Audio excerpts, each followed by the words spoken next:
नमस्कार। कभी सोचा है कि हमें हजारों साल पुरानी बातें पता कैसे चलती हैं?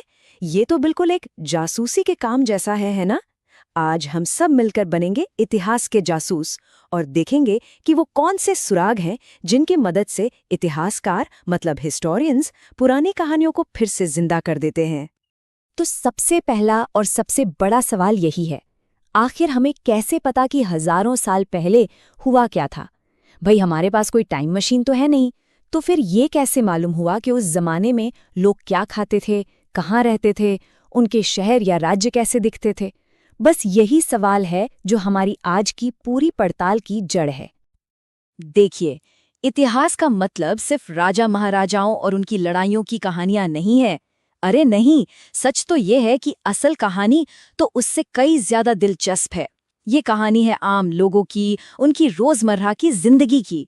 सोच कर देखिए, हम ये तक पता लगा सकते हैं कि वो क्या खाते थे, कैसे कपड़े पहनते थे, उनके घर कैसे होते थे।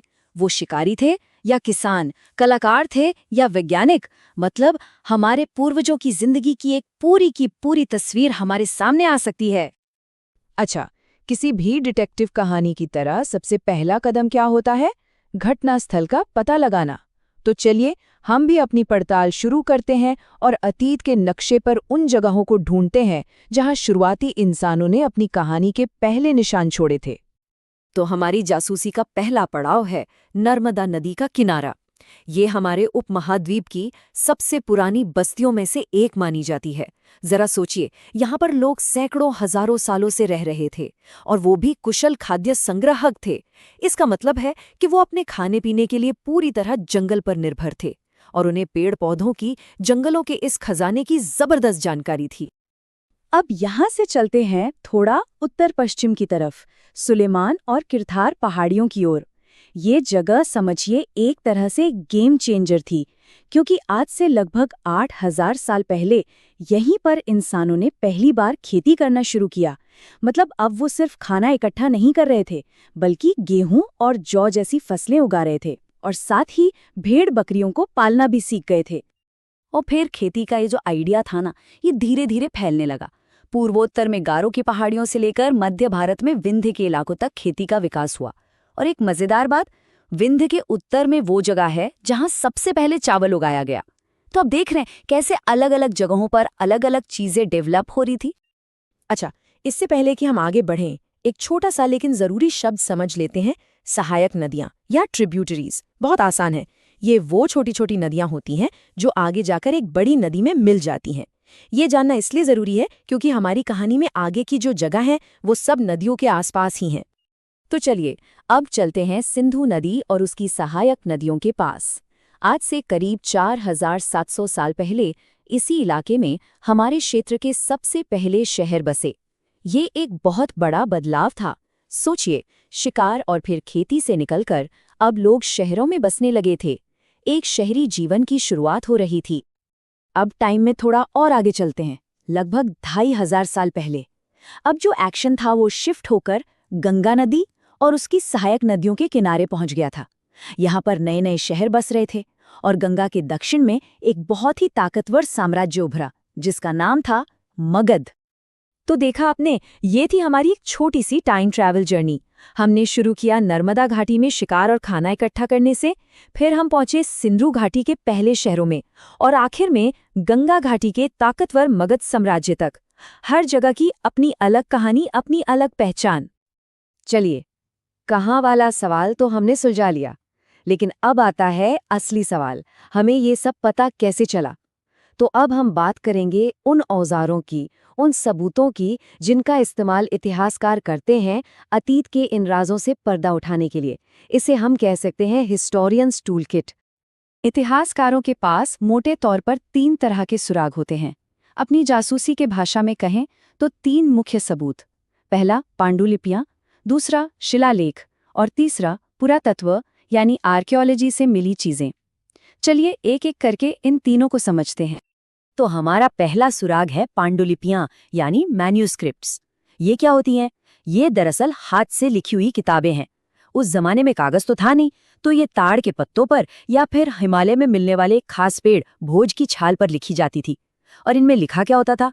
और ये सब कुछ धर्म, राजाओं की कहानियां, दवाइयां, विज्ञान, बड़ी बड़ी कविताएं, नाटक, सब कुछ। अब आता है हमारा दूसरा सुराग, शिलालेख यानी इंस्क्रिप्शंस। ये पत्थर या मेटल जैसी किसी सख्त चीज पर लिखे हुए लेख होते हैं। अब जाहिर है इन्हें मिटाना या खराब करना बहुत मुश्किल था। राजा महाराजा अक्सर अपने हुक्म या आदेश इन पर खुदवाकर लगवा देते थे ताकि सब लोग उन्हें पढ़ें और उनका पालन करें, या फिर अपनी जीतों का बखान भी इन पर करवाते थे। तो अब फर्क साफ समझ आ रहा है ना?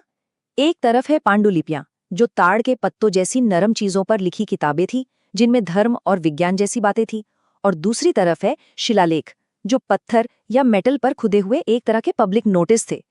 इनमें होते थे राजा के आदेश या जीतों के ऐलान। और हाँ, ये अलग अलग भाषाओं में मिलते हैं, जैसे संस्कृत, प्राकृत और तमिल।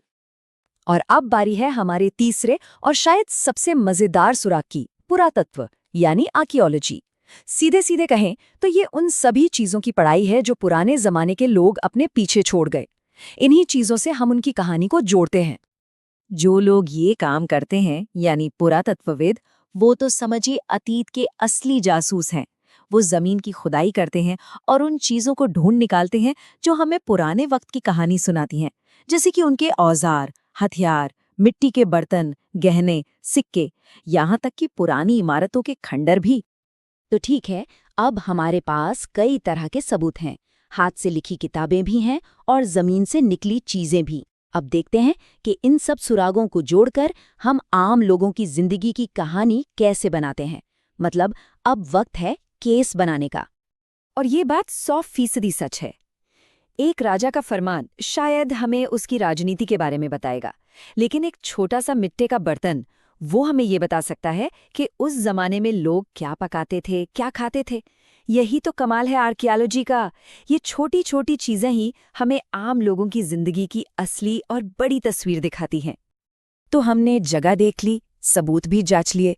अब अपनी इस कहानी को पूरा करने के लिए बस कुछ आखिरी डिटेल्स को समझना बाकी है, जैसे कि तारीखें और नाम।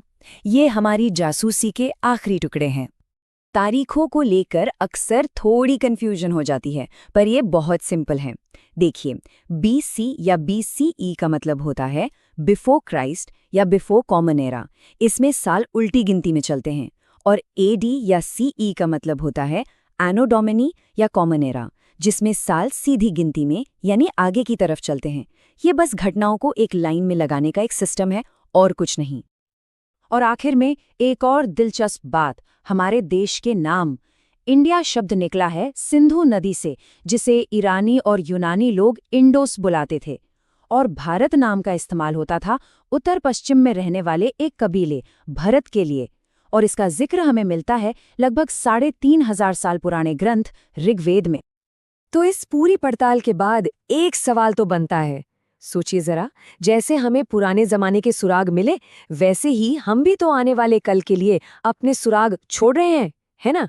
हमारे ईमेल्स, हमारी सोशल मीडिया पोस्ट्स, ये सारी डिजिटल तस्वीरें, ये सब भविष्य के इतिहासकारों के लिए हमारी पांडुलिपियां और शिलालेख ही तो हैं।